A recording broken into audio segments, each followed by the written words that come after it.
234 தொகுதிகளுக்கும் புதிய மாவட்ட செயலாளர்கள், 30க்கும் மேற்பட்ட விடுதலை சிறுத்தைகள் கட்சி அமைப்புகளுக்கு புதிய பொறுப்பாளர்கள். புத்துணர்வு பெற்று புதிய உற்சாகத்துடன் விசிக கட்சியினர். எதிர்வரும் நேர்தலில் புதிய அத்தியாயம் படைக்கும் நோக்கத்தோடு எழுச்சித்தமிழர் அவர்கள் தமிழகம் முழுவதும் உள்ள 234 தொகுதிகளுக்கு புதிய மாவட்ட செயலாளர்களை அறிவித்து அவர்கள் புதிய பொறுப்பாளர்களை தேர்ந்தெடுக்க உத்தரவிட்டுள்ளார்.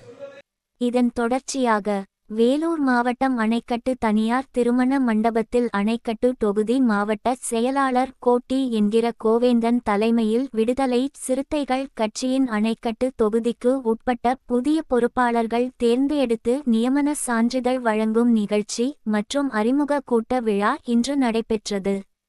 இதில் கட்சியின் பல்வேறு அமைப்புகளை சேர்ந்த 30க்கும் மேற்பட்ட பதவிகளுக்கு 500க்கும் மேற்பட்ட பொறுப்பாளர்களுக்கு புதிய பதவிகள் வழங்கப்பட்டு அதற்கான சான்றிதழ்களும் வழங்கப்பட்டன. முன்னதாக கட்சியின் முதன்மை செயலாளர் சி பாவரசு அவர்களுக்கு மௌன அஞ்சலியும் அவருடைய படத்திற்கு மாலை அணிவித்து வீரவணக்கம் செலுத்தப்பட்டது நிகழ்வு நடைபெற்ற பொழுது திருமா அவர்கள் தொலைபேசியில் மாவட்ட செயலாளர் கோட்டியிடம் நிகழ்ச்சியினை குறித்து ஆலோசனைகளை வழங்கி புதிய மாவட்ட அளவில் பொறுப்பு ஏற்கும் நபர்களை குறித்தும் 30 நிமிடங்களில் அறிவிப்பதாக தொலைபேசியில் கோட்டியிடம் ஆலோசனை வழங்கினார். திருமா அவர்களின் தொலைபேசி ஆலோசனையால் கட்சியினர் உற்சாகத்தோடு மாவட்ட செயலாளரை வாழ்த்தினர்.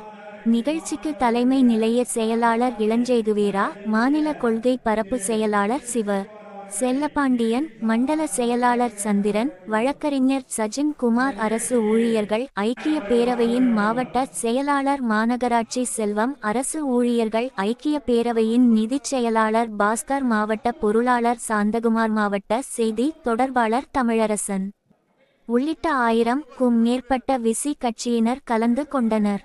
நிகழ்வுக்கு முன்பாக கட்சியினர் மேளதாளம் முழக்க ஊர்வலமாக அணைக்கட்டு பகுதிக்கு சென்று அங்கு உள்ள புரட்சியாளர் அம்பேத்கர் சிலைக்கு மாலை அணிவித்து பின்பு அறிமுக கூட்ட விழாவினில் கலந்து கொண்டனர். விழாவினில் கலந்து கொண்ட அனைவருக்கு பிரியாணி வழங்கப்பட்டது.